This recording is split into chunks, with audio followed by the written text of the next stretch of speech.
यदि आपने इस मैसेज को पकड़ लिया तो आप नया जीवन पाएंगे। यदि वो व्यक्ति जो मृत्यु के करीब है, जिसे मृत्यु की रस्सियों ने घेर लिया है, जिसके लिए दरवाजे बंद हैं, जिसके लिए कोई भी उम्मीद नहीं है,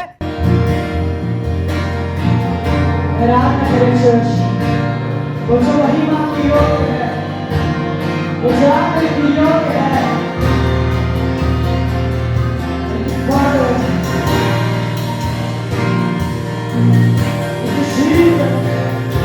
वो जो इंसान की है,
प्रेज द लॉर्ड,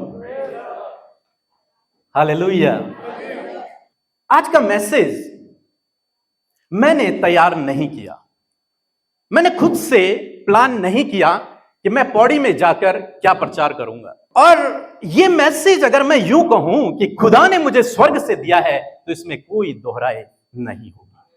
ये मैसेज मैंने तैयार नहीं किया, मैंने बाइबल पलट पलट के वचनों को नहीं लिखा। ये मैसेज खुदा ने मुझे अपनी रूह से मेरे अंदर दिया है और वही मैसेज आज मैं आप तक पहुंचाना चाहता हूं। और आज मैं कहूंगा, यदि आपने इस मैसेज को पकड़ लिया तो आप नया जीवन पाएंगे, आप पवित्र आत्मा से भर जाएंगे, आप अपने जीवन में हजारों हजारों आशीषों को देखोगे।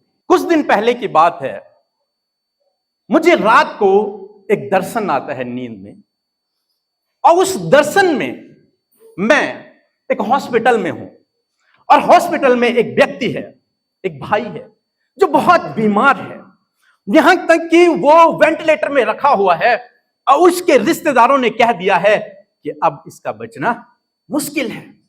डॉक्टरों ने कह दिया कि आखिरी बार देखने आ जाओ। उसके घर वाले दौड़ते दौड़ते रोते पीटते उसको आखिरी बार देखने आते हैं, उसको देखते हैं और उनकी आशाएं, उनकी उम्मीद टूट जाती हैं, बिखर जाती हैं। अब क्या होगा? लेकिन फिर परमेश्वर मुझे एक दूसरे दर्शन पे ले जाता है, एक कमरे में, और उस कमरे में मैं हूं, मेरी पत्नी है और वो भाई है। वो भाई लेटा हुआ है बिस्तर में और हम दोनों प्रार्थना कर रहे हैं। अचानक से ऐसे हुआ, उस भाई की आंखें खुली और उसने मेरी तरफ देखा। अब मैंने उसकी तरफ देखा तो उसका चेहरा बिल्कुल खूबसूरत हो चुका था, जो पहले मुरझा सा था, बिल्कुल खूबसूरत चेहरा। मैं इसे कह रहा, देखो देखो देखो ये कितने सुंदर दिख रहे हैं। और उन्होंने मेरी तरफ देखकर कहा, क्या तुम गिनती से हो? क्या तुम गिनती से हो? मैंने कहा, नहीं, मैं गिनती से नहीं हूं, मैं यीशु से हूं, उस यीशु से जिसने 2000 साल पहले आपके लिए अपने आप को क्रूस पर बलिदान कर दिया ताकि आपके गुनाह क्षमा हो, आपके पाप क्षमा हो। उसने आपके गुनाहों को अपने ऊपर उठा लिया है। और उस व्यक्ति ने इस बात को सुना और वो बिल्कुल चंगा हो गया, उठकर खड़ा हो गया, चलने फिरने लगा और नॉर्मल हो गया। और मैं उठ गया। मैंने कहा, प्रभु ये क्या था?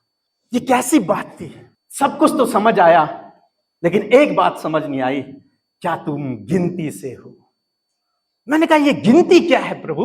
सारा दर्शन तो मुझे समझ आ रहा है, लेकिन गिनती क्या है? गिनती तो मैं केवल बाइबल में पढ़ता हूं गिनती के विषय में, गिनती का क्या मतलब है?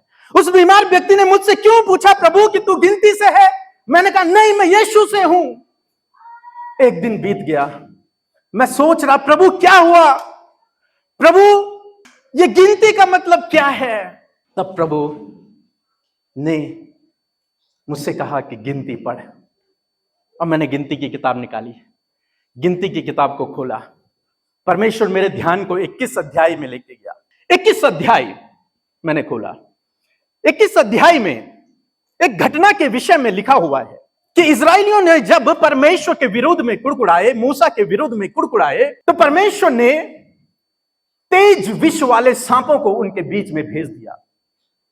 और जब तेज विष वाले सांप उनके बीच में आए तो सांपों ने उन्हें डसना शुरू कर दिया और उनकी मृत्यु होने लगी।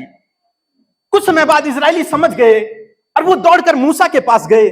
मूसा से कहा, मूसा तू परमेश्वर से प्रार्थना कर कि इन तेज विष वाले सांपों को हमसे दूर करे, हमने तेरे विरोध में और परमेश्वर के विरोध में गुनाह किया है। मूसा परमेश्वर के पास गया, परमेश्वर से मूसा ने प्रार्थना की और परमेश्वर ने मूसा से कहा कि तू एक पीतल का सांप बना और उसे एक खंबे पे लटका दे। एक मूर्ति बना पीतल की, सांप की एक प्रतिमा बना और उसे खंबे पर लटका दे। और इजरायलियों से क्या है कि जिस को सांप डसेगा, यदि वो व्यक्ति इस सांप की तरफ, इस खंबे पे लटके हुए सांप की तरफ देख ले तो वो जीवन को पाएगा। हालेलुया, वो जीवन को पाएगा। यदि वो जो मृत्यु की सैया पर है, यदि वो जिसे सांप ने डस लिया, यदि वो जिसके बचने की कोई उम्मीद नहीं है, यदि वो इस खंबे की तरफ देख ले, यदि इस सांप की तरफ देख ले तो वो जीवन को पाएगा। वो उसका नया जीवन हो जाएगा, उसका जीवन बदल जाएगा, वो जीवन को प्राप्त करेगा। मैं सोचने लगा, प्रभु फिर इसका क्या मतलब? ठीक है, यहां पे सांप है, इजरायली लोग हैं, लेकिन इस दर्शन का इससे क्या मतलब प्रभु? फिर मैं देखने लगा कि जब सांप ने इन्हें काटा तो ये मृत्यु के करीब थे, बहुत सारे तो मर चुके थे। लेकिन जब परमेश्वर ने कहा उसकी ओर देखो, जब उन्होंने देखना शुरू किया तो उसमें से बहुत सारे चंगे हो गए। हालेलुया, चंगे हो गए। उन्होंने उस दंड से छुटकारा पाया, उन्होंने उस श्राप से छुटकारा पाया, उन्होंने उस बीमारी से भी छुटकारा पाया, उन्होंने मृत्यु पर विजय को प्राप्त कर ली। समझ रहे हैं मेरी बात को? जब उन्होंने उसकी तरफ देखा, मृत्यु पर उन्होंने विजय प्राप्त कर ली, उन्हें एक नया जीवन प्राप्त हुआ। नहीं तो वो क्या होते? मर जाते हैं। परमेश्वर ने उन्हें एक और मौका दे दिया, एक नया जीवन दे दिया। मृत्यु पर उन्होंने विजय को प्राप्त कर लिया। वो श्राप, वो जो परमेश्वर ने दंड दे रहे थे, वो सब समाप्त हो गया। उनके गुनाह जो उन्होंने परमेश्वर के विरोध में किए थे, सब समाप्त हो गया। परमेश्वर ने मेरे ध्यान को फिर दूसरी ओर लगाया। मैंने कहा, प्रभु इसका क्या मतलब है? क्या मतलब है इसका? परमेश्वर मेरे ध्यान को ले गया यूहन्ना रचित सुसमाचार उसका 3 अध्याय 14 और 15 पद। लिखा है कि जिस रीति से मूसा ने जंगल में सांप को ऊंचे पर चढ़ाया, उसी रीति से अवश्य है कि मनुष्य का पुत्र भी ऊंचे पर चढ़ाया जाए, ताकि जो कोई उस पर विश्वास करे उसे अनंत जीवन पाए।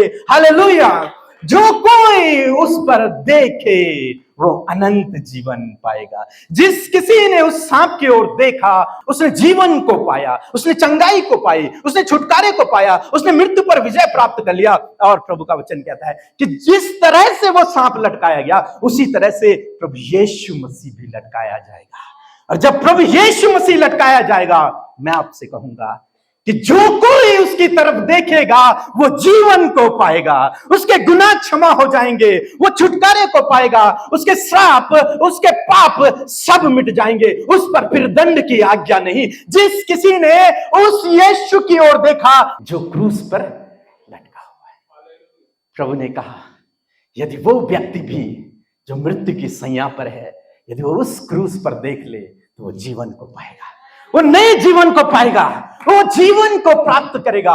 उसके गुनाह मिट जाएंगे, वो मृत्यु पर विजय को प्राप्त करेगा। उस पर मृत्यु के फाटक प्रबल नहीं होंगे, उसकी दूसरी मृत्यु नहीं होगी, वो सीधे स्वर्गलोक में जाएगा। कौन व्यक्ति? कौन व्यक्ति? जो व्यक्ति क्या कर ले? यीशु की ओर देख ले। हो सकता है आज आप अपने जीवन में बहुत सारी समस्याओं में हो, परेशानियों में हो, निराशाओं में हो, दुखों में हो। आप बड़ी बोझ को लेकर इस मीटिंग में, इस प्रार्थना सभा में आए हो कि यहां आकर मुझे छुटकारा मिलेगा, यहां आकर मुझे कोई सॉल्यूशन मिलेगा, यहां आकर मेरी समस्या का समाधान होगा, यहां आकर मैं उस एडिक्शन से छूट जाऊंगा, यहां आकर मेरे परिवार में शांति आएगी, यहां आकर मेरे बच्चे सुधर जाएंगे, यहां आकर मुझे नया जीवन मिलेगा, यहां आकर मैं पवित्र आत्मा का अभिषेक पाऊंगा, यहां आकर मैं प्रभु का सेवक बनूंगा। अनेक प्रकार के योजनाएं हो सकता है आपके मन में हो। मैं आज आपको उत्साहित करना चाहूंगा, उस खंबे की ओर देखें जिस पर यीशु लटका हुआ है। यदि आपने उसकी तरफ देख लिया तो आप जीवन को पाएंगे, आप छुटकारे को पाएंगे, और ये सब जिसकी आप तलाश में हैं वो सब आपको वहीं मिलेगा। वो शांति, वो आनंद, वो आशीषें, वो आपको उस क्रूस पर मिलेगी। तो क्या मैं यीशु को इस खंबे पर लटका दूं और देखता रहूं? क्या इससे मेरी परेशानियां समाप्त हो जाएंगी? क्या इससे सब कुछ ठीक हो जाएगा? क्या उस कलवरी क्रूस की फोटो मैं अपने मोबाइल में लगाकर और उसे ताकता रहूं? क्या मैं एक वीडियो चलाऊं और उस वीडियो में क्रूस पर यीशु मसीह को लटकाता हुआ देखता रहूं? क्या मतलब है ताकने का? कि उस क्रूस की ओर ताकते रहो। और जो कोई उस क्रूस की ओर ताकेगा वो मृत्यु पर विजय को पाएगा, वो जयवंत से भी बढ़कर हो जाएगा, वो इन जीवन की समस्याओं पर विजय को प्राप्त करेगा। और ये दर्शन प्रभु ने उस व्यक्ति के लिए दिखाया जो वेंटिलेटर में था और मरने पर था, लेकिन खुदा का धन्यवाद हो आज वो वेंटिलेटर से बाहर आ गया है, उसने जीवन को पा लिया है। और हमारा विश्वास है कि वो पूर्ण रूप से चंगा होगा और प्रभु की सेवा करेगा। प्रभु यीशु को कैसे ताकूं? यीशु को ताकूं? क्या एक फोटो बना के मैं ताकता रहूं यीशु को? क्या इससे सब कुछ ठीक हो जाएगा? तो प्रभु कहते हैं यीशु कौन है? यीशु कौन है? कौन है यीशु? यूहन्ना रचित सुसमाचार से पहला अध्याय पहला पद। कौन है यीशु? लिखा है जी और वचन ही परमेश्वर था। यीशु कौन है? जी, परमेश्वर भी और वचन भी। यीशु कौन है? एक दिन मैं प्रचार कर रहा था, यदि तुम सत्य को जानोगे तो सत्य तुम्हें स्वतंत्र करेगा। लेकिन हमने मसीह को जान लिया, लेकिन आज भी लोग बंधुआई में हैं। हमने मसीह को जान लिया, लेकिन आज भी बहुत सारी प्रॉब्लम्स हैं। हमने मसीह को जान लिया, लेकिन अभी भी एडिक्शन में है, छुटकारा नहीं हुआ। लेकिन बाइबल तो कहती है कि स्वतंत्र हो जाएगा। प्रभु इसका क्या मतलब है? तो प्रभु कहते हैं यीशु कौन है? सच क्या है? यीशु कौन है? वचन है। यीशु कौन है? वचन है। तो यदि कोई वचन को जान ले तो वो क्या पाएगा? जीवन पाएगा। जो किसको जान ले? रटना नहीं, वचन को गहराई से समझने की मैं बात कर रहा हूं। परमेश्वर का वचन पहुंचा मेरे पास कि यीशु वचन है। यदि वो व्यक्ति जो इस समस्या में है, जो मृत्यु के करीब है, जिसे मृत्यु की रस्सियों ने घेर लिया है, जो स्ट्रगल कर रहा है, जिसके लिए दरवाजे बंद हैं, जिसके लिए कोई भी उम्मीद नहीं है, यदि वो मेरे वचन को ताकना शुरू कर दे तो मेरा वचन उसके जीवन में फलवंत हो जाएगा और वो जीवन को पाएगा, नए जीवन को पाएगा। यदि वो व्यक्ति किसको देखना शुरू करे? हाँ, यीशु मीन्स वचन, परमेश्वर का वचन। यदि इन लोगों ने क्या किया? जब सांप खंबे पे लटका, इन लोगों ने क्या किया? क्या उस सांप से या फिर उस खंबे से कोई दवाई निकल रही थी जिससे ये लोग ठीक हो रहे थे? या फिर उस सांप से, उस खंबे से कुछ किरणें निकल रही थी, पवित्र आत्मा की सामर्थ्य निकल रही थी? क्या था?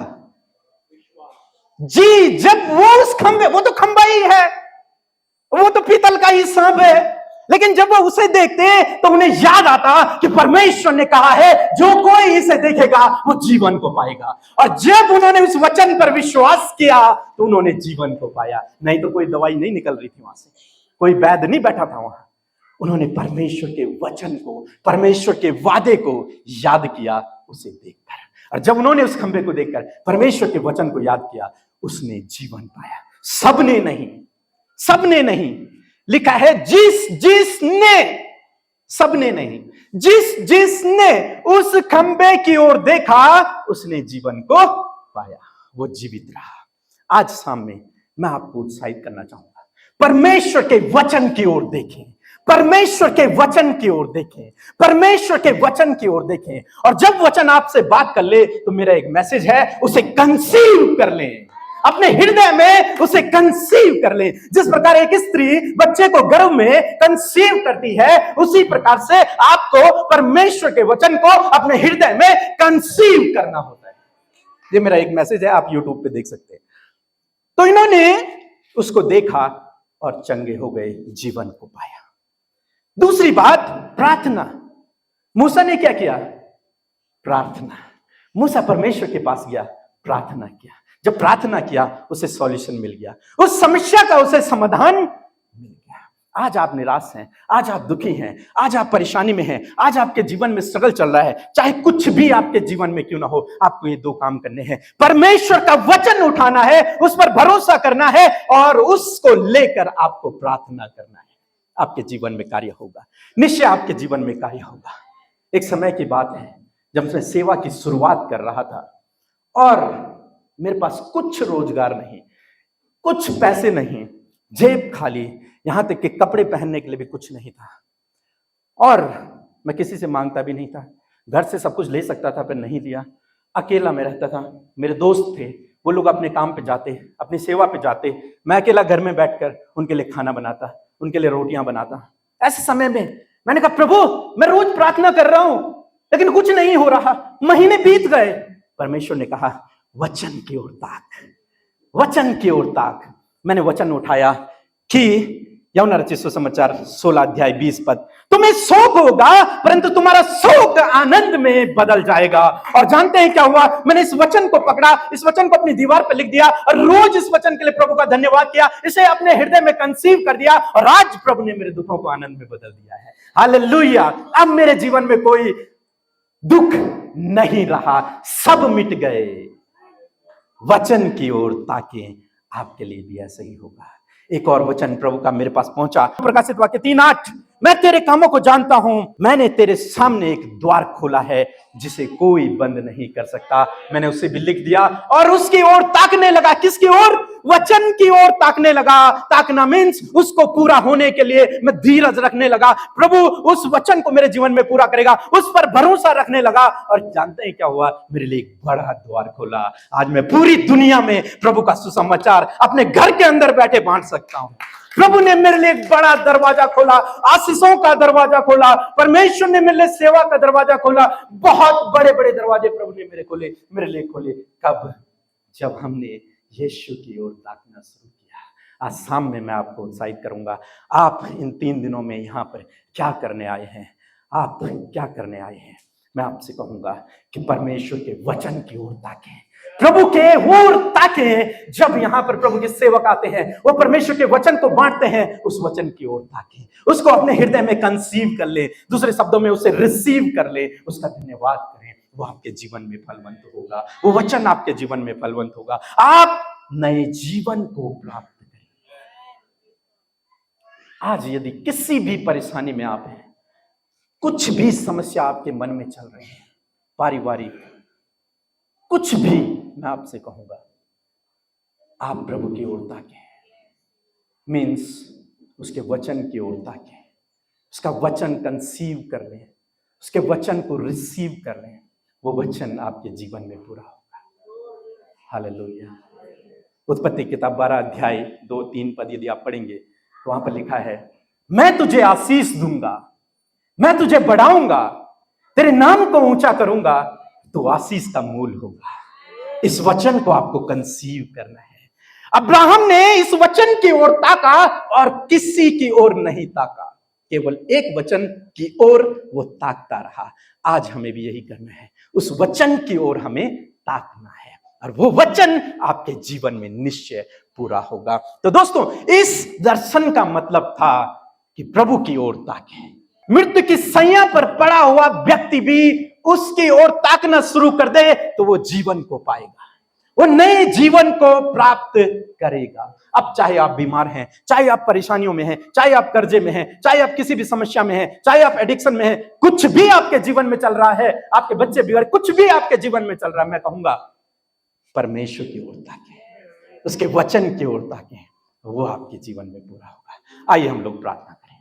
प्रभु यीशु मसीह, मैं आपका धन्यवाद करता हूं इस सुंदर समय के लिए जो आज आपने हमारे जीवन में दिया। जितने भी भाई बहन प्रभु यहां पर मौजूद हैं, पिता तुझसे प्रार्थना है, यदि आज यहां पर किसी भी बोझ को लेकर यहां पर आए हैं, तो तू इनके बोझ को आज हल्का कर प्रभु। इन 3 दिनों में ये पूर्ण रूप से स्वतंत्र होकर यहां से जाएं प्रभु, छुटकारा लेकर यहां से जाएं प्रभु, नए जीवन को लेकर के यहां से जाएं प्रभु। ये तेरी ओर ताकें, तेरे वचन की ओर ताकें, उस क्रूस की ओर ताकें जहां पर तूने हम सब के लिए अपने आप को बलिदान किया। धन्यवाद के साथ प्रार्थना प्रभु यीशु के नाम से मांगते हैं, आमीन।